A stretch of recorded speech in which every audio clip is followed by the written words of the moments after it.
আল্লাহ তাআলা তার এই সমস্ত নেক বান্দাদের ঘাটতি যেন আমাদের পূরণ করে দেন। সম্মানিত ভাইরা,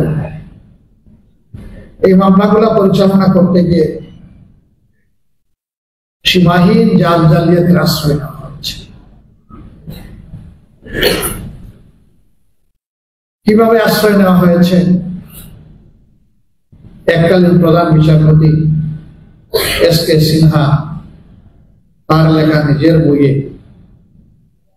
তিনি তার অপরাধ স্বীকার করেনি,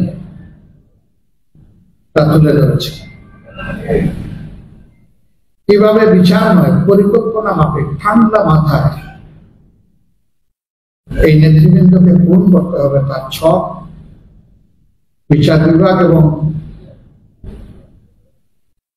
সরকার মিলে তৈরি করেছিলেন।